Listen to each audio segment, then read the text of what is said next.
Olá, galerinha da segunda série, tudo certinho com vocês? Eu sou a professora Carolina Molina, tô aqui com meu amigo Cadu e a gente veio para trabalhar com vocês uma aula muito legal. Vem comigo então, vamos estudar um pouquinho? Vamos ver os objetivos da nossa aula de hoje?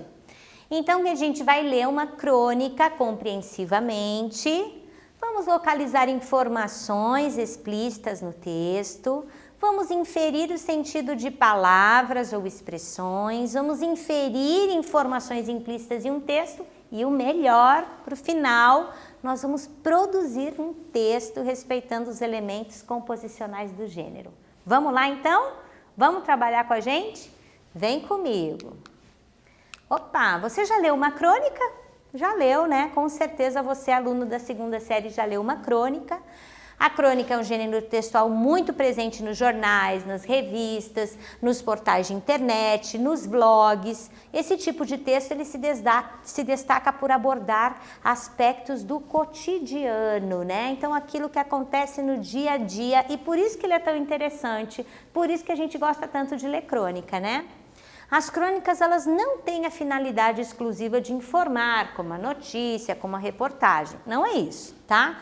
O objetivo é, na verdade, provocar uma reflexão sobre o assunto abordado.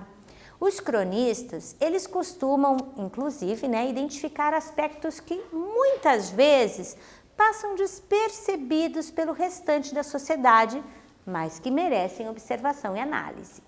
Então, o cronista ele tem um olhar todo especial.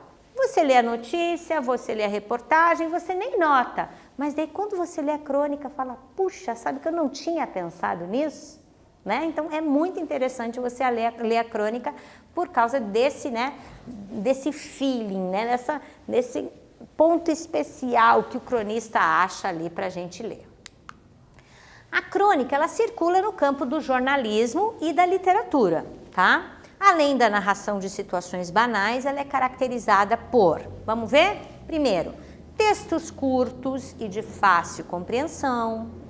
A linguagem também é simples e descontraída, não é uma linguagem difícil de ler.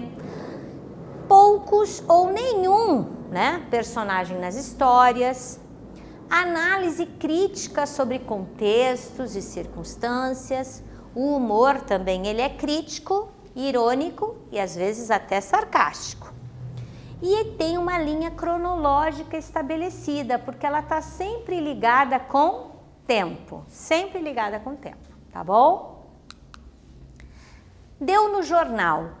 Deu no Jornal é esse livro aqui, tá? Em Deu no Jornal, um autor, o cronista Moacir Scliar, cria histórias a partir de notícias, né? Essas histórias são pequenas crônicas, trabalha com possíveis desdobramentos de temas do cotidiano, como os avanços tecnológicos, as mudanças de comportamentos, experimentos sociais. Os trechos reproduzidos das matérias instigam a curiosidade do leitor e o convidam a explorar suas múltiplas consequências. O legal desse livro, que talvez tenha aí na biblioteca da tua escola, é que você vai ver que antes tem a notícia e logo depois a história, tá? Logo depois tem a crônica ali que foi feita com base naquela notícia, tá? Então vale a pena você ler. A gente vai ler hoje, tá? Uma crônica do Moacir Scliar chamada A Volta do Filho Pródigo, tá? E que foi feita com base nessa notícia aqui, que foi publicada na Folha Tim de 28 de março de 2005. Vamos ler a notícia? Olha só. Cerca de 30 mil crianças e adolescentes fogem todo ano no Brasil. 80% voltam para casa. Dificuldades com a família e busca de independência são as causas mais frequentes das fugas. A volta é acompanhada de arrependimento. Então, Moacir Scliar leu essa notícia aqui e decidiu contar uma história pra gente, decidiu fazer uma crônica. Vamos ver que crônica que saiu? Vem comigo então. A Volta do Filho Pródigo. Meus pais não me compreendem. Ele pensava sempre. As brigas em casa eram frequentes. Os pais reclamavam do som muito alto, das roupas estranhas, das tatuagens. Revoltado, decidiu fugir de casa. Sabia que para seus velhos aquilo seria uma dura prova, afinal ele era filho único. Mas estava na hora de mostrar que não era mais criança. Estava na hora de dar a eles uma lição. Botou algumas coisas na mochila e uma madrugada deixou o apartamento. Tomou um ônibus e foi para uma cidade distante onde tinha amigos. Vamos já para um exercício? Vamos para o exercício, porque daí você tem que pensar e responder para mim. Com base na leitura desse primeiro trecho e nas características da crônica, eu quero que você deduza por que os personagens até aqui não possuem nomes. Lembra que a gente falou das características? Por que não tem nome? Ele fala o filho, os pais, não fala dos nomes. Por quê? Responde isso para mim e daqui a pouquinho a gente já volta.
Então, você respondeu essa para mim? Tá fácil, né?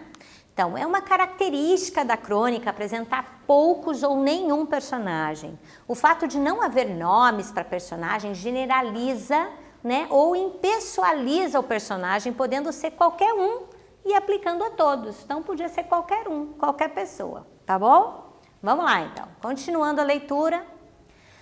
Ali ficou por vários meses. Não foi uma experiência gratificante, longe disso. Os amigos só o ajudaram na primeira semana. Depois disso ficou entregue à própria sorte, teve de trabalhar como ajudante de cozinha, morava num barraco, foi assaltado várias vezes, até fome passou. Finalmente resolveu voltar. Mandou um e-mail dizendo que estaria em casa daí a 2 dias. E lembrando que a mãe era uma grande leitora da Bíblia, assinou-se como filho pródigo. Olha lá o exercício 2, pensa aí direitinho para me responder. Qual a relação entre o nome que o filho escolheu para assinar a carta, filho pródigo, a Bíblia e a própria história da personagem? Explica só para mim, tá bem facinho, eu dou um tempinho para você e a gente já volta.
Aí, você respondeu essa para mim? Vamos ver qual a relação então entre o nome que o filho escolheu, a Bíblia, a própria história da personagem? Então, vamos lá. É uma relação de intertextualidade, quando um texto fala sobre um outro texto que já existe, né? Porque na Bíblia há uma parábola contada por Jesus em que um filho vai embora da casa do pai e depois retorna arrependido. Como a mãe era uma leitora da Bíblia, possivelmente o filho achou que isso a sensibilizaria, ok? Vamos lá então? Vamos continuar a leitura? Chegou de noite, cansado, e foi direto para o prédio onde morava. Como já não tinha chave do apartamento, bateu a porta e aí a surpresa, a terrível surpresa. O homem que estava ali não era seu pai. Na verdade, ele nem sequer o conhecia. Mas o simpático senhor sabia quem era ele. Você deve ser o Fábio, disse e convidou-o a entrar. Explicou que tinha comprado o apartamento em uma imobiliária. Seus pais não moram mais aqui. Eles se separaram. A causa da separação tinha sido exatamente a fuga do Fábio. Depois que você foi embora, eles começaram a brigar, um responsabilizando o outro por sua fuga, terminaram se separando. Seu pai foi para o exterior. De sua mãe não sei, parece que também mudou de cidade, mas não sei qual. Fábio não aguentou mais, caiu em prantos. O homem se aproximou dele, abraçou. Entre aqui no seu antigo quarto, disse, tem uma coisa para lhe mostrar. Ainda soluçando, Fábio entrou e ali estavam, claro, o pai e a mãe, ambos rindo e chorando ao mesmo tempo. Tinha sido tudo uma encenação. Abraçaram-se, Fábio jurando que nunca mais sairia de casa. A verdade, porém, é que não gostou da brincadeira, mesmo que ela tenha lhe ensinado muita coisa. Os pais, ele acha, não podiam ter feito aquilo. Se fizeram é por uma única razão, não o compreendem. Um dia ele terá de sair de casa, mais tarde, naturalmente, quando for homem, quando tiver sua própria casa. Só que aí levará os pais junto. Pais travessos como os que ele tem precisam ser controlados. E agora a gente vai saber um pouquinho sobre o autor. A gente tem aqui o Moacir Jaime Scliar, nasceu em Porto Alegre em 23 de março de 1937. Foi um escritor brasileiro. O interessante é que ele era formado em medicina, trabalhou como médico especialista em saúde pública, professor universitário e escreveu muitas obras de contos, romances, ensaios, literatura infanto-juvenil e também ficou conhecido por suas crônicas e nos principais jornais do país. Se você quiser saber mais sobre ele, vai lá no site dele, www.moacirscliar.com. Mas agora é sua vez, beleza? A seguir serão apresentadas duas manchetes de jornais. Eu quero que você escolha uma e a partir dela você crie uma crônica, assim como fez Moacir Scliar. Olha só. Primeira, MEC autoriza aulas remotas em escolas e universidades enquanto durar a pandemia. A regra vale para todas as redes de ensino em caráter excepcional, quando as aulas estiverem suspensas pelas autoridades locais ou quando não houver condições sanitárias de reabrir as salas. Com isso, as aulas remotas poderão contar como carga horária. Essa é a primeira. Segunda, se você escolher, você escolher uma das duas, logicamente. Alta procura faz artigos de Natal sumirem das prateleiras. Uma procura surpreendente, assim justifica o gerente de uma loja especializada em artigos decorativos de Natal de Apucarana, Fabiano Regeto, para a falta de diversos itens na loja. Há 15 dias da celebração da tradicional data, quem quer enfeitar a casa pode não encontrar alguns enfeites. Então, tenho aqui duas manchetes para você e você vai pensar em uma das duas. Se você quiser escolher uma outra, que saiu no jornal da tua cidade essa semana e tal, para fazer o teu texto, também pode, não tem problema nenhum, tá bom?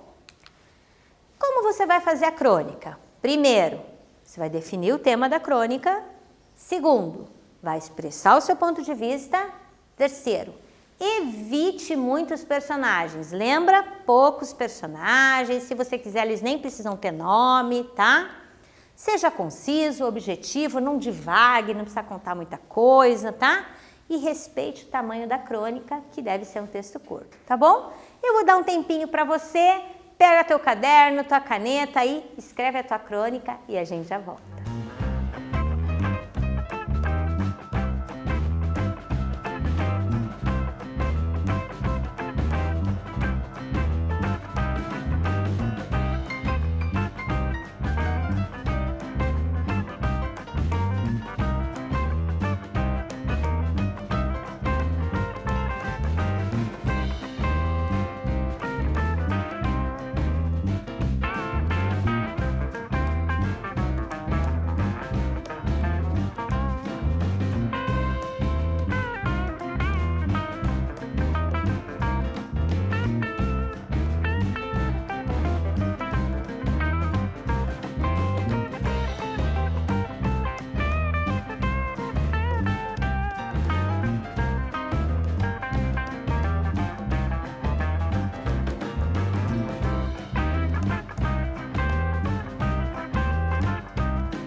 Então, agora você já escreveu, ou pelo menos já começou a escrever. Então, quando a gente está fazendo o processo de escrita, ele não é um processo que você vai escrever já e já vai sair o texto na hora, né? Normalmente você vai fazer uma primeira versão, você vai ter que reescrever, vai ler de novo. Não esqueça, então, pegou ali, definiu, se você escolheu qualquer uma das duas manchetes que eu coloquei aqui, que o MEC autorizou as aulas remotas em escolas e universidades enquanto durar a pandemia, pode ser essa, se você escolheu essa, fez uma história em cima dessa, ou a alta procura faz artigos de Natal sumirem das prateleiras, pode ser sobre essa, uma historinha que você vai criar, uma crônica sobre essa, ou sobre qualquer uma outra que você escolheu, tá tranquilo, tá? Você tem que expressar um ponto de vista, criar, né, uma visão diferente, colocar poucos personagens, eles nem precisam ter nome os teus personagens, mas se tiverem, que um ou outro seja uma coisa pouca, seja conciso, não precisa contar muita coisa, não é como um conto, não é como, né, um conto maravilhoso, não tem mágica, respeita o tamanho da crônica. Agora, quando você for revisar o teu conto, a tua crônica, você quer saber se ela está certinha? Olha aqui comigo, revisa a sua crônica. O meu texto está curto? Primeira coisa, tá? A leitura do meu texto é leve, quem lê vai gostar, ela é gostosa de ler, é uma coisa boa, assim, né? Tá? A linguagem, ela é simples e universal, todo mundo, né, que lê vai conseguir entender. Coloquei umas palavras legais aqui e tal. O meu texto contém elementos narrativos básicos, tá? O meu texto inclui minha visão pessoal sobre o tema, tá? Tá aparecendo isso, a minha visão, o que eu tô achando sobre isso. E o meu texto promove uma reflexão ou diverte os leitores, né? Que de repente você pode fazer um humorístico também, beleza? Vê aí direitinho, reescreve, ajeita, entrega para o teu professor ou para alguém te dar uma ajuda com isso, beleza? Vamos lá então? O que a gente aprendeu na aula de hoje? Nós lemos uma crônica humorística compreensivamente, localizamos informações explícitas no texto, inferimos o sentido de palavras ou expressões, inferimos informações implícitas no texto e produzimos uma crônica também. Espero que vocês tenham gostado. Um beijo para você e até outro dia.